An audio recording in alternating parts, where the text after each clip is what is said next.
Hello, मेरा नाम सचिन कुमार है और हम अभी भोपाल में हैं। हमारे साथ भैया हैं। भैया आपका नाम? अक्षय चतुर्वेदी। ठीक है। भैया हमारा पहला क्वेश्चन ये है, आपके हिसाब से आज की सबसे बड़ी प्रॉब्लम क्या है? मनी। पैसा? बिल्कुल। ठीक है।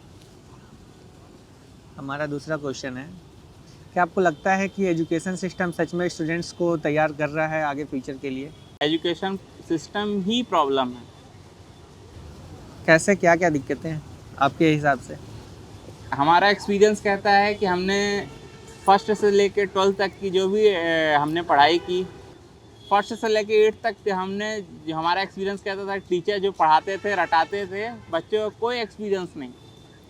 और पेरेंट्स ने भी क्या कहते हैं आपको पहले के पेरेंट्स में ऐसी माइंडसेट देखा जाता था कि बच्चों को पढ़ने पे ज़्यादा फोर्स किया जाता था, अदर एक्टिविटीज़ को डाउनग्रेड किया जाता था।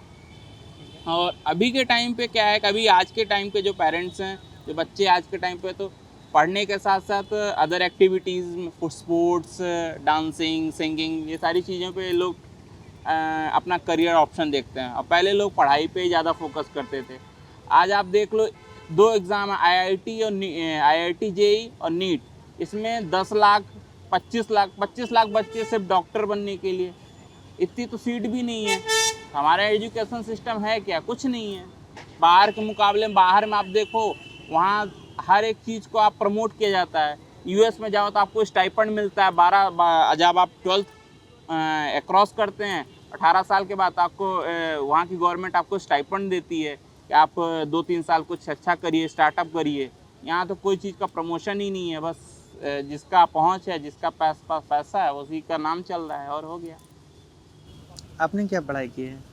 हम कर रहे हैं अभी, हमारा 12th के साथ साथ हम फार्मेसी कर रहे हैं। 12th कंप्लीट हो गया? हाँ जी। कौन सा ईयर है आपका? हमारा 2nd ईयर है। कौन से कॉलेज से कर रहे हैं भैया? बरकतुल्लाह यूनिवर्सिटी। और आप यही करना चाहते थे शुरू से? हमारा शुरू से गोल तो क्या कहते हैं, हमारे गवर्नमेंट जॉब के लिए था। और अभी भी गोल हमारा गवर्नमेंट जॉब के लिए है, क्योंकि वही एक जगह, वही एक ज़रिया जहाँ पे हम अपने सोसाइटी और अपनी फैमिली को सिक्योर कर सकते हैं। बाकी और फील्ड में सिक्योरिटी तो नहीं कह सकते, बट हाँ, मतलब आदमी काम कर सकता है उस चीज़ के बारे में।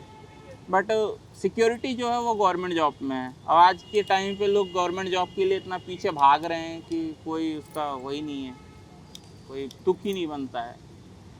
और प्राइवेट सेक्टर तो इवॉल्व तो हो रहा है, बट उसका कोई मतलब उसका कोई ग्राउंड रियलिटी दिख नहीं रही है।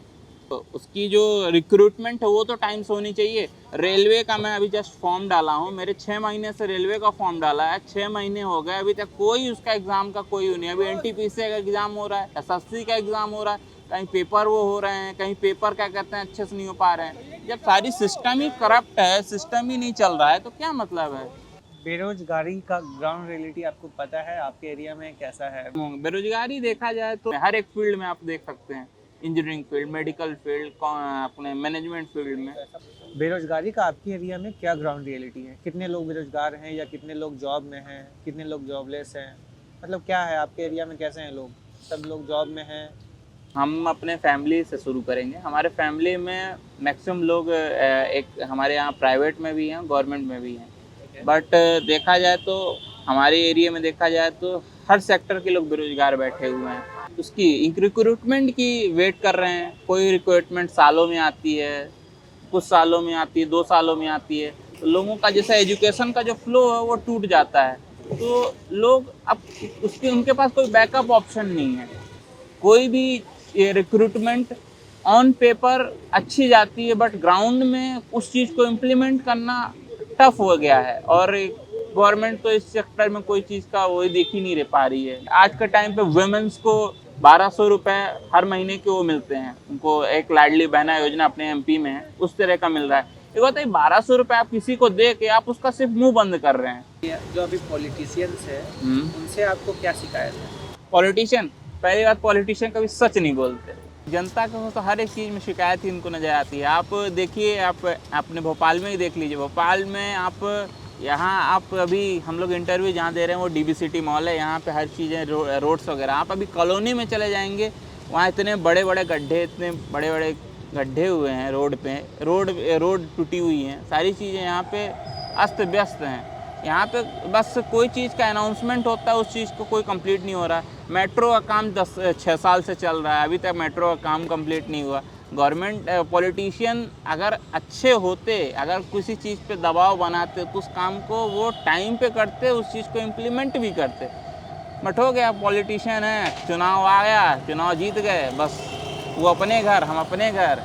वही एक मिर्ज़ापुर का डायलॉग है कि बेटी जनता बहुत कम याद रखती है, जनता को सिर्फ तुरंत का फ़ायदा दिखता है, लॉन्ग टर्म का कोई फ़ायदा नहीं दिखता है। जनता बेवकूफ़ है, जनता को बेवकूफ़ पॉलिटिशियन बना रहे हैं, जनता बेवकूफ़ बन रही है। मैंने एक अपना सर्टिफिकेट बनवाया था, अपना EWS सर्टिफिकेट बनवाया था। हम EWS कैटेगरी में आते हैं, बट हमारा सर्टिफिकेट नहीं बन पा रहा है, उसमें सारी चीज़ें बाधाएँ आ रही हैं, ये कागज़ नहीं है, वो कागज़ नहीं है। भाई साहब, क्या कागज़ आपको चाहिए? फिर हमें पैसे देने पड़े कि भाई ये लीजिए आप। वो भी कभी न कभी, देखिए, करप्शन तभी होगा जब आपने कभी पैसे दिए होंगे। अब ये करप्शन स्टार्ट ऐसे होता है कि अगर हम कभी गवर्नमेंट जॉब में नहीं हैं, अगर अभी हम आम आदमी हैं, जब हमने आज पैसे दिए तो मेरा काम हुआ, कल हम गवर्नमेंट में सेक्टर में जाएंगे तो फिर हमारे भी एक माइंडसेट आएगा कि यार हमने पैसा दिया था तो हम भी लोगों से पैसा लेंगे। तो आपको ऐसा लगता है कि आप गवर्नमेंट में जाएंगे ऑफिशियल में तो आप भी नहीं, मैं देखिए, हर आदमी का अपने लाइफ का एक गोल होता है। आपका सपना है कि आपको भी गवर्नमेंट जॉब में जाना है जी। आप आगे जाके क्लर्क बनते हैं या कोई ऐसा ऑफिसर बनते हैं, फिर आपको ऐसा मौका आएगा कि आपको, तो आप भी लेंगे आगे जाके? तो भाई, गवर्नमेंट जॉब में अगर मैं जाऊंगा तो मैं भी ना करूं ऐसा। आपको पॉलिटिक्स पसंद है? पॉलिटिक्स पसंद नहीं है। अब कैसे दूसरों से उम्मीद करते हैं कि वो जाएगा उस पद पे तो वो सुधार देगा, जब आपने इस चीज़ को कभी इनिशिएट नहीं किया था? आपको ये क्यों लगता है ऐसा कि आपको पॉलिटिक्स में इंटरेस्ट है? ठीक जी। है, आप चाहते थे कि ऐसा ना हो, आप कभी पॉलिटिक्स में हाथ क्यों नहीं आजमाए? अगर आप खुद नहीं कर सकते हैं तो आप दूसरे से कैसे उम्मीद रखते हैं? हम ये पूछना चाह रहे हैं आपसे। अकेला घोड़ा अगर दौड़ेगा तो वो रथ नहीं खींच सकता, क्योंकि अगर आप अभी रिसेंट का एग्जांपल देखिए, एसएससी का अभी वो चल रहा है, गांधी मैदान अपने दिल्ली में जंतर मंतर पे प्रदर्शन चल रहा है। कहीं एसएससी का कोई नोटिफिकेशन आता है कि पेपर रिक्रिएट होगा या हम उस चीज को वेंडर बदलेंगे, क्या होगा? लोग इतनी आवाज उठा रहे हैं, जब एक इतने बड़े टीचर हुए वहाँ पे, बहुत सारे टीचर, आदित्य रंजन सर हैं, बहुत सारे टीचर वहाँ हैं, इतने फेमस टीचर हैं, जब उनकी आवाज़ सिस्टम में नहीं पहुँच रही, तो एक आम आदमी की आवाज़ कैसे पहुँच सकती है? ये एक्सपेक्ट करना ही बेवकूफ़ी है। आम आदमी की आवाज़ बस एक टाइम पे पहुँचती थी, जब कभी क्या कहते हैं कांग्रेस का टाइम था, जब क्या कहते हैं, जब लोग धीरे धीरे इवॉल्व हो रहे थे, तब लोग कुछ आवाज़ उठाते तो उस चीज़ को हाईलाइट होता था, लोग मीडिया में आता था। आज तो हर चीज़ मीडिया में आता भी है, 4-2 महीने चलेगा, उसके बंद हो जाएगा। तो उस चीज़ पे, वो चीज़ जब बंद हो जाएगी तो फिर आदमी कितना भी आवाज़ उठाए, क्या मतलब है? आपको मान लीजिए ये मध्य प्रदेश एक दिन के लिए यहाँ का सीएम बना दिया जाता है, तो आप क्या क्या बदलाव करेंगे, क्या क्या सुधार करेंगे? मैं तो बेसिकली देखा जाए, सबसे पहले तो मैं क्या कहते हैं, बेरोजगारी के ऊपर सबसे पहला काम करूंगा। एक विंडो बनाऊंगा, एक क्या कहते हैं, नेटवर्क विंडो बनाया जाएगा हर डिपार्टमेंट में, कि सारी चीजें स्मूथली वर्क करें। मैं बेसिकली देखा जाए, जैसे यूपी का आप एग्जांपल लीजिए, यूपी में इंडस्ट्रीज आती हैं, एमपी में इंडस्ट्रीज नहीं आ रही हैं, तो मैं एक सिंगल विंडो सिस्टम डालूंगा। तो आपकी हर सारी प्रॉब्लम, रोड बन रही है तो उसकी, मैं जो कॉन्ट्रैक्टर रोड बना, मैं उससे एश्योरेंस लूंगा कि ये रोड 2 साल 10 साल तक ये रोड टूटनी नहीं चाहिए। अगर ये रोड टूटती है तो आपको कॉन्ट्रैक्ट, कभी कोई कॉन्ट्रैक्ट नहीं मिलेगा। तो मैं तो एक नियम लाऊंगा, अगर पॉलिटिशियन जो क्या कहते हैं चुनाव में बड़े बड़े वादे करते हैं, अगर वो वादा पूरा नहीं करते, वो बिल लाना चाहिए। वो वादा अगर पूरा नहीं करे तो उनकी पार्टी क्या, वो आदमी भी कभी चुनाव ना लड़े, वो पार्टी रिजेक्ट हो जाए। अगर ये सारी चीजें अगर लाई जाएंगी तो वो चीज, एक पॉलिटिक्स एक आदमी होता है, आदमी के अंदर एक प्रेशर आएगा कि नहीं यार, मैं अगर ये काम नहीं करूंगा तो मेरे को जनता वोट नहीं देगी। जनता सिर्फ जब चुनाव आता तो उस टाइम के ही चीज को देखती है, जनता 5 साल की चीजों को नहीं देखती है। इलेक्शन के टाइम पे जो चीज दिखाएगी वही जनता देख के वोट देती है। जनता 5 साल का अगर ब्यौरा देखे तब वोट दे तो बहुत सी चीजें बदल सकती हैं। एजुकेशन सेक्टर में सबसे पहली चीज़ है कि जो ये स्कूल्स हैं, पहले तो सारी प्राइवेट स्कूल्स को बंद करेंगे ठीक है, और गवर्नमेंट स्कूल को बढ़ावा देंगे। ठीक है, गवर्नमेंट स्कूल को बढ़ावा देंगे तो शिक्षा जब गवर्नमेंट के अंदर आएगा, गवर्नमेंट टीचर्स को ये कहें, फोर्स करेंगे किसी को पढ़ाएं और कोई काम न करे, सिर्फ पढ़ाएं। ठीक है।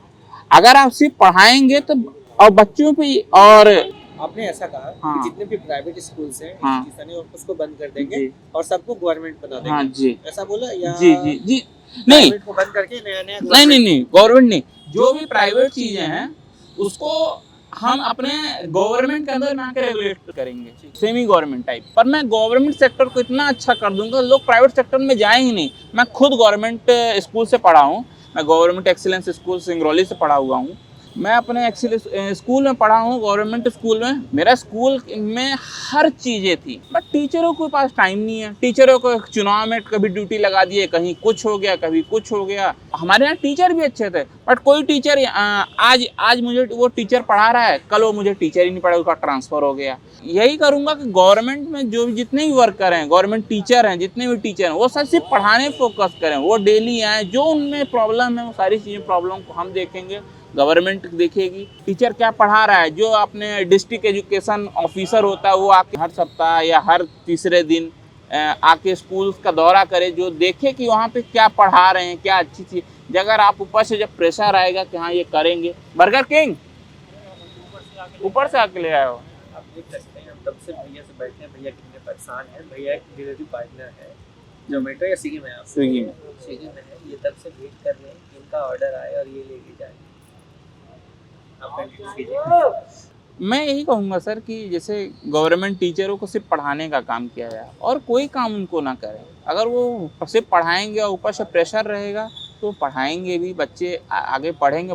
और क्या कहते हैं, ये रहे कि माँ बाप को ये भी एक होना चाहिए कि बच्चा जिस फील्ड में उसको इंटरेस्ट है, अगर उसको गेम्स खेलना है तो गेम खेलें, बट हाँ उसको कंट्रोल इन्वायरमेंट में खेलें, उसमें रिस्ट्रिक्शन ज़्यादा ना लगाएं। रिस्ट्रिक्शन लगाएं भी तो हाँ वो उस चीज़ पे भटके भरना, उस चीज़ को अगर है तो उस चीज़ में वो करियर अपना बनाए। और गवर्नमेंट में भी अगर हम रहें तो अगर कोई अच्छा बच्चा अगर स्पोर्ट्स में कर रहा है, जैसे स्पोर्ट्स फैसिलिटी में आप देखें तो क्रिकेट के अलावा कोई भी स्पोर्ट्स पर ज़्यादातर ध्यान नहीं देता। जितने भी स्टेडियम देखेंगे आप, क्रिकेट स्टेडियम है। हमारे यहाँ क्रिकेट के साथ साथ हॉकी भी होना चाहिए, फुटबॉल भी होना चाहिए, चेस होना चाहिए, लूडो क्या नाम आपका बास्केटबॉल क्या कहते हैं, सारी चीज़ होनी। बट इस चीज़ का इंफ्रास्ट्रक्चर ही नहीं है। गवर्नमेंट क्या कहते हैं, इस चीज़ पे ध्यान ही नहीं देती है। जब ये चीज़ें जब स्कूल लेवल पे ही जब सारी चीज़ें होंगी तो बच्चा आगे जाके वो ही करेगा। जब स्कूल लेवल पे ही नहीं हुआ, मैं स्कूल लेवल पे क्या कहते हैं हमारे यहाँ होता था टूर्नामेंट वगैरह, खो खो के टूर्नामेंट हुए, कबड्डी के टूर्नामेंट हुए, स्कूल लेवल पे हुआ। बट उस चीज़ को बस आगे आदमी नहीं जा पाया, स्कूल लेवल पे ही रह गया। आदमी उस चीज़ को अगर इम्प्लीमेंट करे, उस चीज़ को आगे बढ़ाए तो आदमी आगे जाए। वो आप बस चले गए, खेले, फिर वापस आ गए, फिर आपको कब आएगा कब नहीं आएगा। क्योंकि आजकल हर फील्ड को बराबर बराबर चीज़ें, बराबर बराबर नज़रिए से देखना चाहिए। हर स्पोर्ट्स को बराबर बराबर नज़रिए से। ये स्पोर्ट्स कौन सा ऑर्डर भाई, बर्गर किंग तेरी ऐसी तैसी। Thank you. चलिए, आपका नाम फिर से एक बार जानना अक्षय चतुर्वेदी। अक्षय।